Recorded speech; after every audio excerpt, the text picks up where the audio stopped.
الحمد لله وكفى وسلام على عباده الذين اصطفى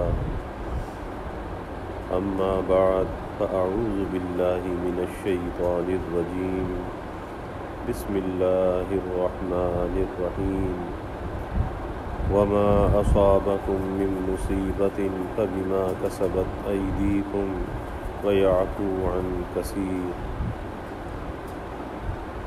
قال النبي صلى الله عليه وسلم التائب من الذنب كمن لا ذنب له أو كما قال عليه الصلاة والتسليم رب اشرح لي صدري ويسر لي أمري واحلل عقدة من لساني يفقهوا قولي سبحانك لا علم لنا إلا ما علمتنا إنك أنت العليم الحكيم إن الله وملائكته يصلون على النبي يا أيها الذين آمنوا صلوا عليه وسلموا تسليما اللهم صل على محمد عبدك ورسولك وصل على المؤمنين والمؤمنات والمسلمين والمسلمات صدق الله العظيم وصدق رسوله النبي الكريم ونحن على ذلك لمن الشاهدين والشاكرين والحمد لله رب العالمين۔ توفیق الہی اپنے محبوب مرشد پاک کی برکت سے ظہر کے بعد اس نشست میں گزشتہ کل رمضان کی اہمیت پر بات چل رہی تھی کہ رمضان کس طرح سے گزارا جائے اور رمضان کو قیمتی کس طرح سے بنایا جائے۔ ہماری زندگی میں بہت سے رمضان آئے اور رمضان آ کے گزر گئے، لیکن جیسے عام دن ہوتے ہیں ہم نے رمضان کے ساتھ وہی سلوک کیا، وہی برتاؤ کیا، حالانکہ رمضان کا مہینہ یہ تمام مہینوں کا سردار مہینہ ہے، اور یہ رمضان کا مہینہ ایک خصوصیت والا مہینہ ہے کہ اللہ تعالیٰ نے روزے کے لیے، صیام اور قیام کے لیے، نماز تراویح کے لیے ماہ رمضان کا انتخاب کیا ہے۔ اور اللہ کے حبیب صلی اللہ علیہ وسلم کی یہ کیفیت تھی۔ ام المومنین حضرت عائشہ صدیقہ رضی اللہ عنہا فرماتی ہیں کہ جب رمضان کا مہینہ آتا تھا تو آپ صلی اللہ علیہ وسلم اپنا تہبند کس لیتے تھے اور اللہ کے سامنے کھڑے رہتے تھے۔ تہبند کسنے سے مطلب یہ ہے کہ بہت زیادہ عبادت کا اہتمام فرماتے تھے۔ تو یہ تو اللہ کے حبیب صلی اللہ علیہ وسلم کی کیفیت تھی، اس لیے ہمارے پاس جب یہ اللہ کا مہمان آیا ہے تو پھر اس کے ساتھ جو ہمارا سلوک ہے وہ وہی ہونا چاہیے جو کسی معزز مہمان کے ساتھ ہوتا ہے۔ اور معزز مہمان کے ساتھ سلوک کیسا ہوتا ہے کہ ہم روز مرہ سے ہٹ کر کچھ اس کے ساتھ کرتے ہیں، کچھ اس کو وقت دیتے ہیں، کچھ اس کی خدمت کرتے ہیں، کچھ اچھا کھلاتے ہیں، اچھا پلاتے ہیں اور اس کی راحت کا خیال کرتے ہیں۔ کوئی معزز مہمان ہمارے پاس آئے اور کوئی اگر بہت زیادہ اہتمام نہ بھی کرے تو اتنا اہتمام تو ضرور کرتا ہے کہ اس مہمان کو کوئی تکلیف نہ پہنچے، معزز مہمان کو کوئی تکلیف نہ پہنچے۔ تو جیسے ہم اپنے مہمان کا خیال کرتے ہیں اور اسے تکلیف سے بچاتے ہیں کہ ذرہ برابر بھی اسے کوئی تکلیف نہ پہنچے، جب وہ مہمان جائے تو ہم سے خوش ہو کر جائے، اور جب وہ مہمان رخصت ہونے لگتا ہے تو ہم ساتھ میں معذرت بھی پیش کر دیتے ہیں کہ بھائی اگر کوئی خدمت میں کمی ہوئی ہو تو معاف کر دینا، کوئی ہماری بات اگر کوئی ایسی ویسی کوئی بات بری لگی ہو تو معاف کر دینا، تاکہ اگر اس مہمان کے دل میں کوئی بات ہے تو معاملہ یہیں صاف ہو جائے۔ تو جیسے ایک ہمارا مہمان ہوتا ہے اور ایک اللہ کا بھیجا ہوا مہمان ہوتا ہے، اور ظاہر ہے کہ اللہ ساری کائنات کا مالک ہے، خالق ہے، تو اس کے مہمان کا جو درجہ ہے وہ ہمارے مہمان سے بہت بڑا ہوا ہے، اور یہ رمضان اللہ کا بھیجا ہوا مہمان ہے۔ کس لیے آیا ہے؟ یہ مہمان آیا تو ہمیں فائدہ پہنچانے کے لیے ہے۔ تو پہلی چیز تو یہ ہے کہ ہم اس سے فائدہ حاصل کریں، اور دوسری بات یہ ہے کہ ہم اپنی جانب سے اس مہمان کو کوئی تکلیف نہ پہنچائیں۔ دونوں کام کرنے ہیں۔ پہلی چیز یہ ہے کہ اس سے فائدہ حاصل کرنا ہے کہ یہ رحمان کا بھیجا ہوا مہمان ہے، رحمان کا بھیجا ہوا مہمان ہے، اس کا درجہ بہت بلند ہے، کیونکہ حدیث شریف میں آتا ہے کہ یہ جب اللہ کی بارگاہ میں واپس جاتا ہے تو پھر اپنے میزبان کا سفارشی بھی بنتا ہے یا شکایتی بھی بنتا ہے۔ روزہ بھی سفارش کرے گا، قرآن بھی سفارش کرے گا اللہ کی بارگاہ میں۔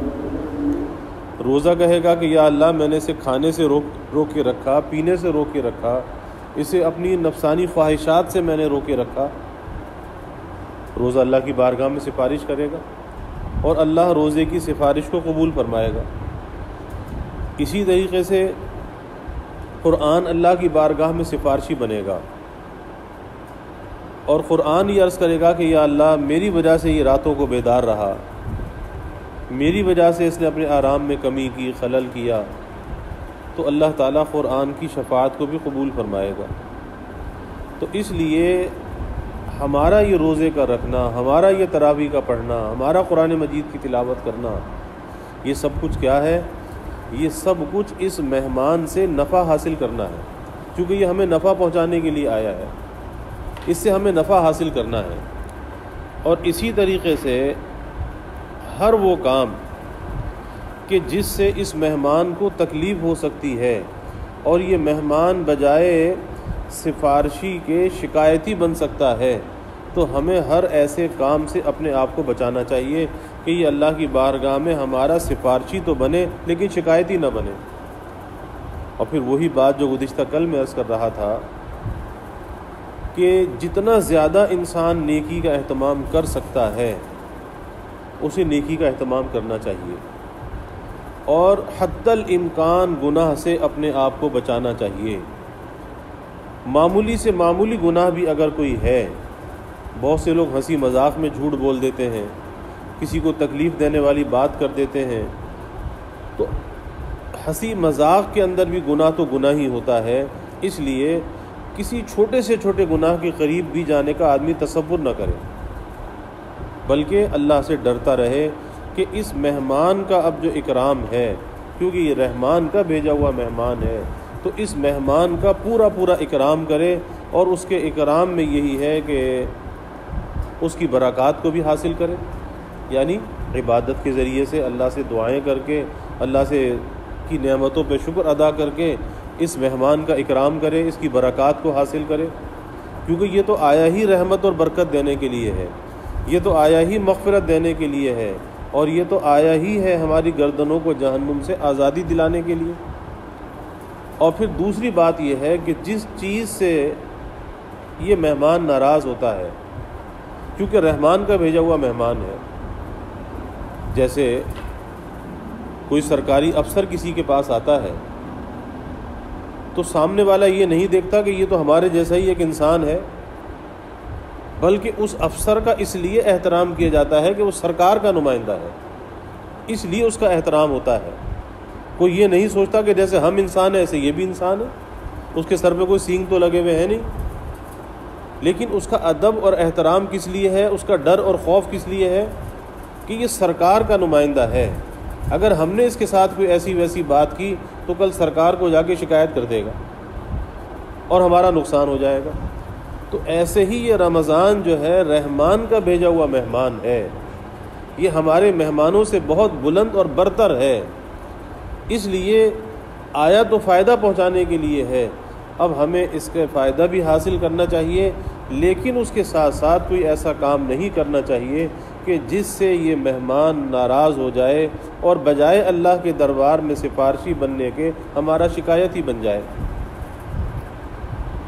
عبادات کا اہتمام تو کر رہے ہیں، لیکن اس میں شوق بھی ہونا چاہیے، شوق ہونا چاہیے، طبیعت کی رغبت کے ساتھ۔ جیسے کوئی آدمی کا پسندیدہ کھانا ہو، کوئی پسندیدہ مشروب ہو، جب وہ سامنے آتا ہے تو اس کے اندر اس کی رغبت اور زیادہ بڑھ جاتی ہے اور بڑی لذت اور رغبت کے ساتھ اس چیز کو کھاتا ہے، کیونکہ اس کی فیوریٹ ہے، اس کی پسندیدہ ہے۔ تو اسی طریقے سے یہ رمضان جو آیا، اس رمضان میں عبادت کی طرف ہماری جو رغبت ہے، کشش ہے، جاذبیت ہے، اور زیادہ بڑھ جانی چاہیے۔ یعنی تراویح تو پڑھے لیکن دل کی خوشی کے ساتھ پڑھے، تراویح کو بوجھ سمجھ کے نہ پڑھے، بار بار گھڑی کو نہ دیکھے کہ جی آج تو امام صاحب نے لمبی کر دی، آج تو امام صاحب نے کچھ زیادہ ہی پڑھ دیا، آج تو کھڑے کھڑے تھک گئے۔ تو یہ ساری باتیں اس لذت کو کرکرا کرنے والی ہیں، اس لذت کو خراب کرنے والی ہیں۔ ذوق و شوق کے ساتھ اللہ کا کلام پڑھا جا رہا ہے۔ اور ایسے ایسے واقعات بھی ہیں کہ حضرت عثمان ابن عفان رضی اللہ تعالی عنہ عشاء کے بعد قرآن مجید پڑھنا شروع کرتے ہیں، نماز میں فجر ہو جاتی ہے، اور ایک رات میں پورا قرآن مجید پڑھ لیتے ہیں۔ ایک قرآن مجید دن میں پڑھتے ہیں، ایک قرآن مجید رات میں پڑھتے ہیں، ایک نماز تراویح میں پڑھتے ہیں۔ جب رمضان ختم ہوتا ہے تو 61 قرآن مجید کی تلاوت ہو جاتی ہے۔ اور ایسے ایک نہیں، بہت سے ایسے واقعات ہیں، صحابہ اکرام کے واقعات ہیں، اکابر اولیاء امت کے واقعات ہیں، امام اعظم رحمۃ اللہ علیہ کے واقعات میں بھی آتا ہے کہ ساری رات قرآن مجید کی تلاوت کرتے تھے۔ ایک قرآن مجید دن میں پڑھتے تھے، ایک قرآن مجید رات میں پڑھتے تھے، اور ایک نماز تراویح میں پڑھتے تھے۔ اب کتنا اللہ کے کلام کے ساتھ دل میں رغبت ہوگی۔ آج تو یہ سوشل میڈیا کی بلا ایسی ہے کہ یہی لوگوں کو چین نہیں مارنے دیتی۔ جتنی کھجلی ہاتھوں میں ہوتی ہے اس کے موبائل کو چلانے کے لیے، ارے ایک مہینے کے لیے اس کو آدمی کم کر دے، اور کم از کم ایک مہینے کے اندر تو تلاوت جو ہے اس کا حصہ بڑھا دینا چاہیے، اور اس کا حصہ ختم کر دینا چاہیے کہ کتنا آخر سوشل میڈیا استعمال کر لیا، سارا سال استعمال کرتے رہے، کم از کم رمضان میں تو اللہ کے لیے اس کو بند کر دو، رمضان میں تو اس کے استعمال کو کم کر دو، کوئی حد بندی مقرر کر دو کہ ہم نے 10 منٹ دیکھنا ہے، آدھا گھنٹہ دیکھنا ہے، کتنا آخر دیکھنا ہے۔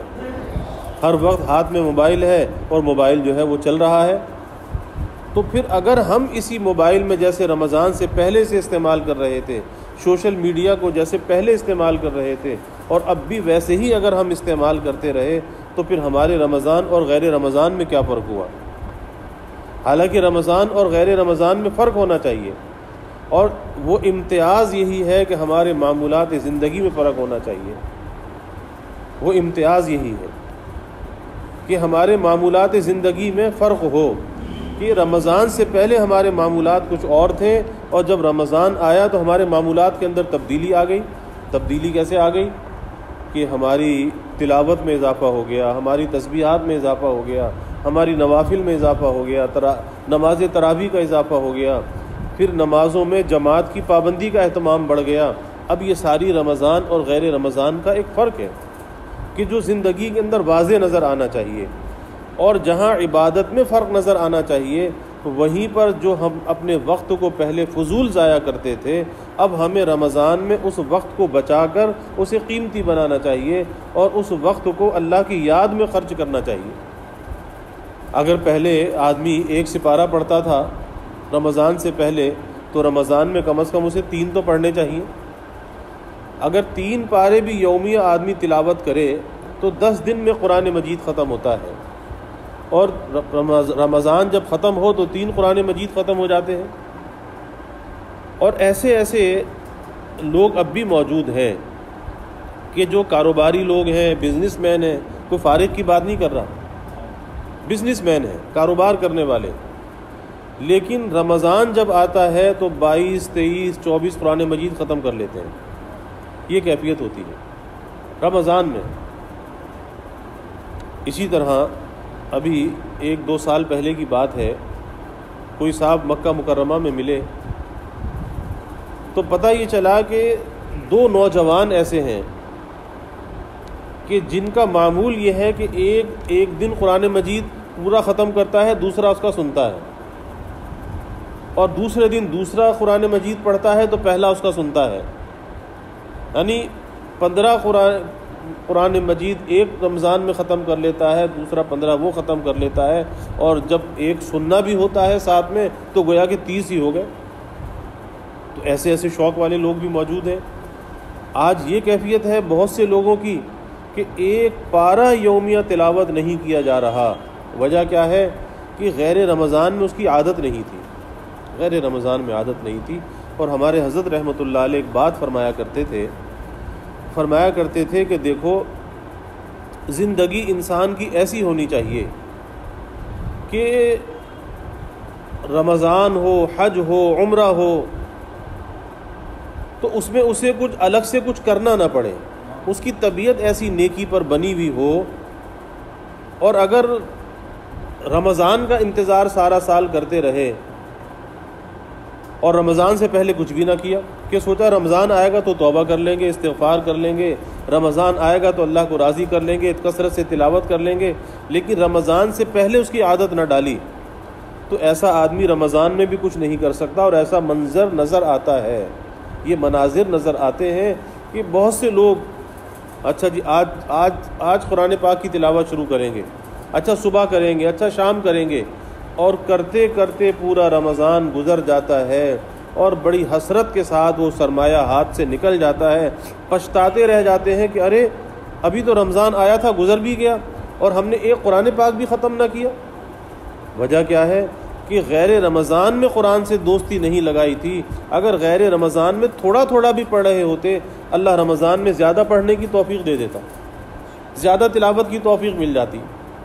تو اس لیے ہمارے حضرت رحمۃ اللہ علیہ فرمایا کرتے تھے کہ بھائی چاہے حج ہو یا عمرہ ہو، جیسا آدمی اپنے وطن میں ہوتا ہے ویسا ہی وہاں جا کر ہوتا ہے، اس سے کوئی الگ سے امید نہ رکھو۔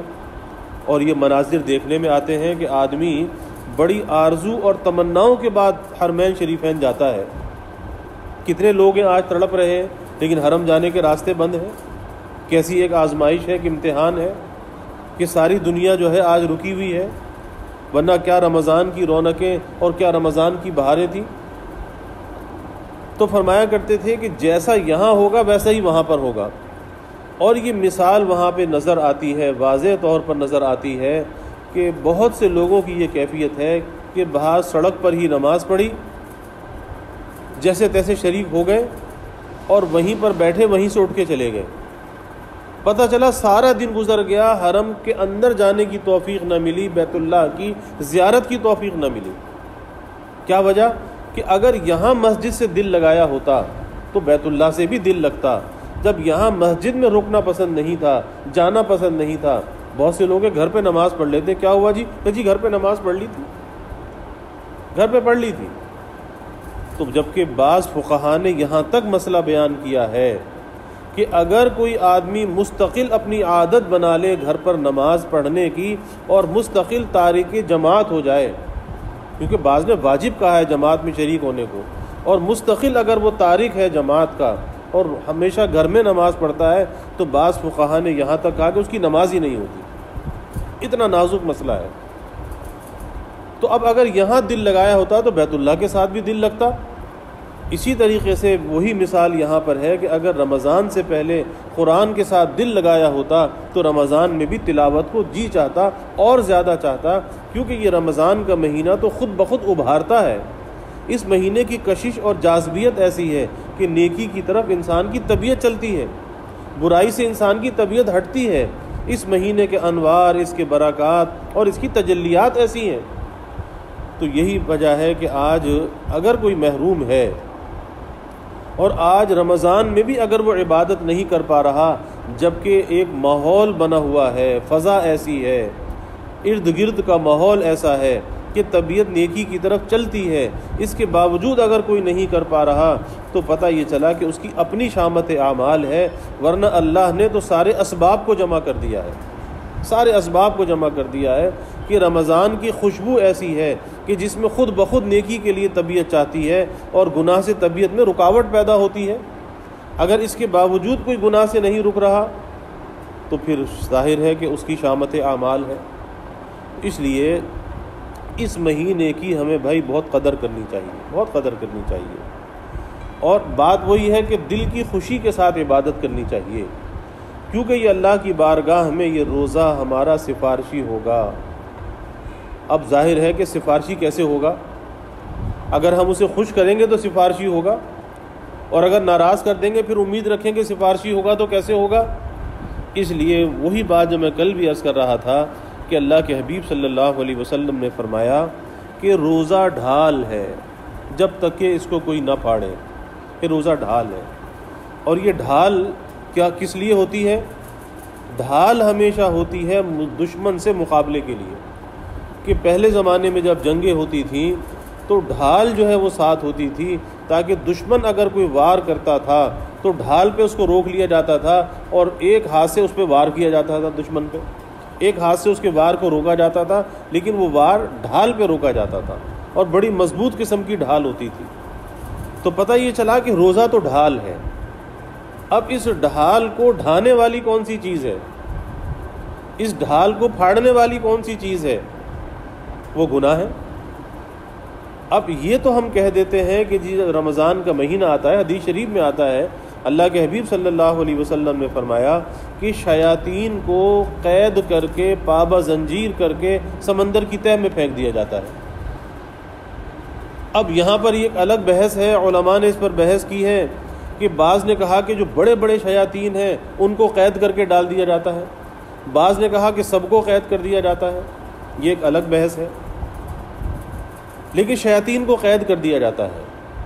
تو پتہ یہ چلا کہ اس ڈھال پر جو حملہ کرنے والا ایک دشمن تھا شیطان، اس کو تو قید کر دیا گیا، لیکن اس کے باوجود بھی گناہ کے تقاضے انسان کے اندر پیدا ہوتے ہیں۔ رمضان میں بھی لوگ گناہ کرتے ہیں، آخر اس کی کیا وجہ ہے؟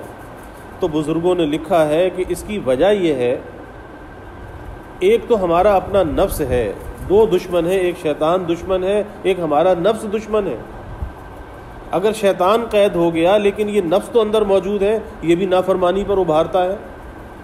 اور دوسری بات یہ ہے کہ جب سال کے 11 مہینے اس شیطان کی صحبت ملی ہے اور اس شیطان کا کہنا مانا ہے، تو چاہے وہ شیطان تو قید ہو گیا لیکن اس کا بویا ہوا بیج تو اندر موجود ہے۔ اب وہ جو اندر بویا ہوا بیج ہے کہ شیطان کی مانتے رہے، رحمان کی نہ مانی، تو بیج جو اندر بویا ہوا ہے ظاہر ہے وہ تنگ تو کرے گا، خیالات تو آئیں گے۔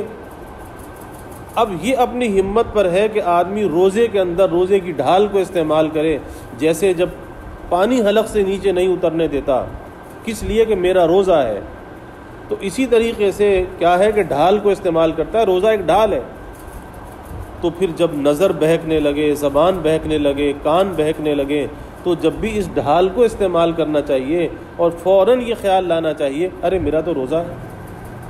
اگر روزہ ہے تو پھر نظر کا استعمال غلط کیسے، زبان کا استعمال غلط کیسے، کان کا استعمال غلط کیسے، کہ روزہ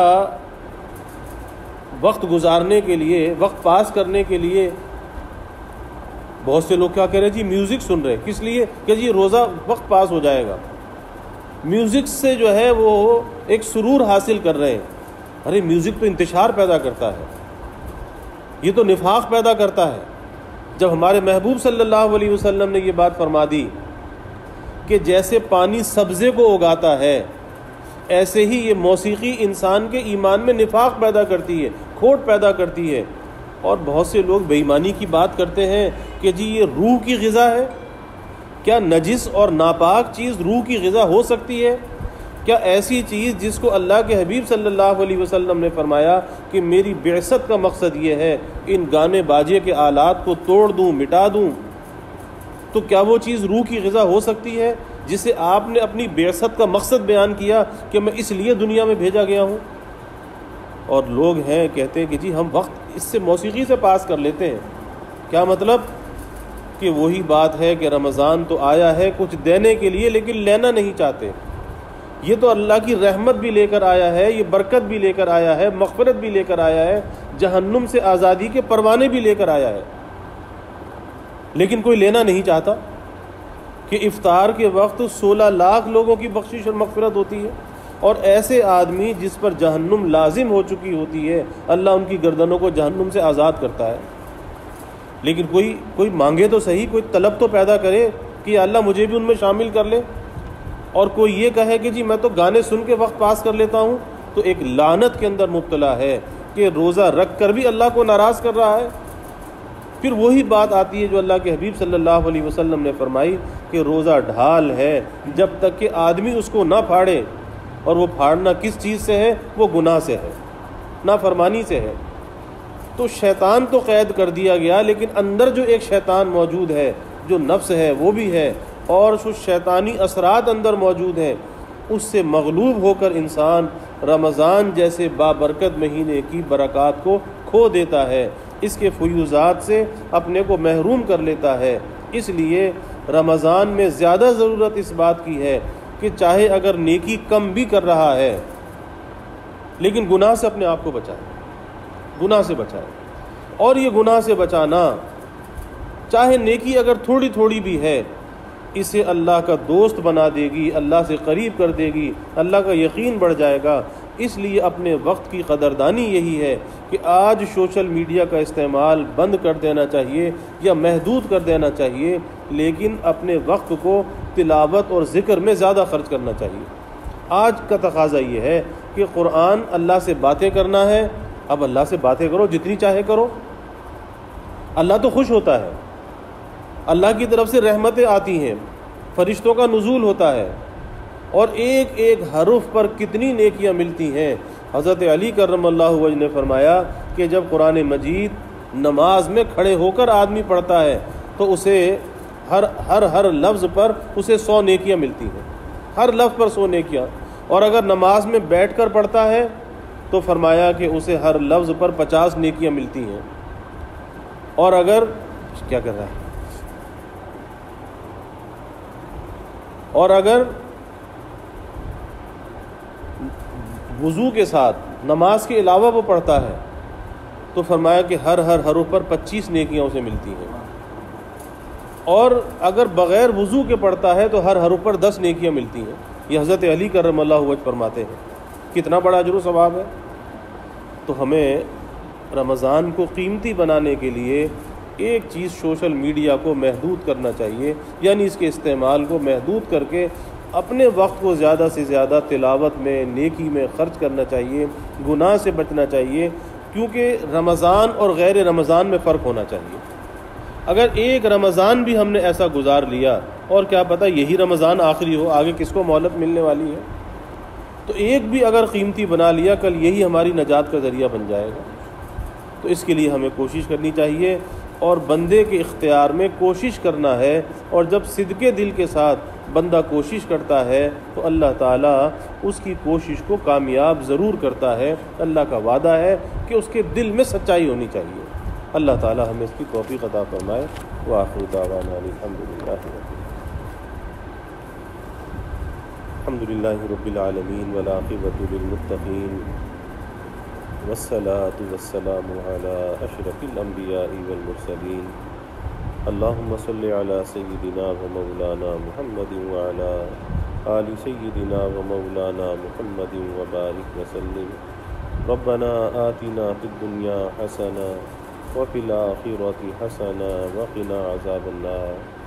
ربنا اتمم لنا نورنا واغفر لنا انک علی کل شیء قدیر۔ ربنا ظلمنا انفسنا وَإِن لَّمْ تَغْفِرْ لَنَا وَتَرْحَمْنَا لَنَكُونَنَّ مِنَ الْخَاسِرِينَ۔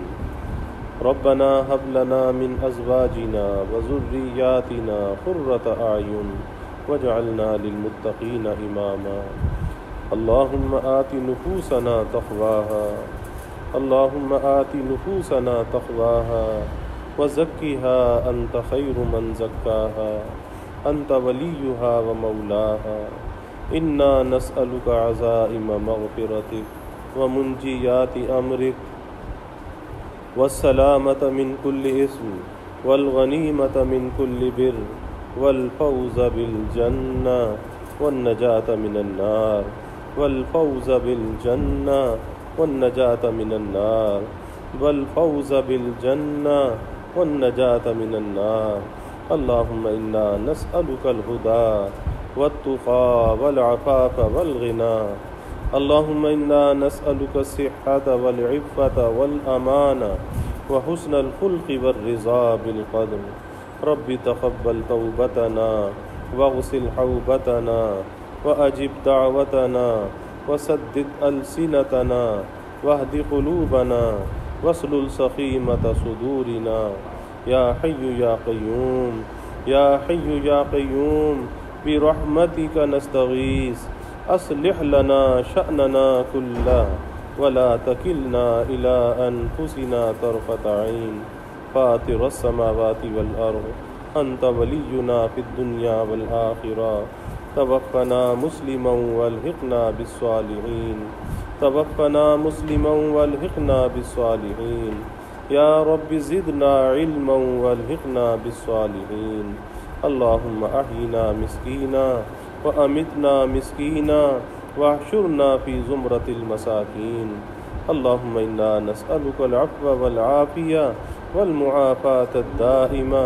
في الدين والدنيا والآخرة والفوز بالجنة والنجاة من النار اللهم إنا نسألك من خير ما سألك منه نبيك سيدنا محمد صلى الله عليه وسلم ونعوذ بك من شر ما استعاذك منه نبيك سيدنا محمد صلى الله عليه وسلم وأنت المستعان وعليك البلاغ ولا حول ولا قوة إلا بالله وجزى الله عنا محمدا صلى الله عليه وسلم ما هو أهله وصلى الله تعالى وسلم على النبي الكريم آمين برحمتك.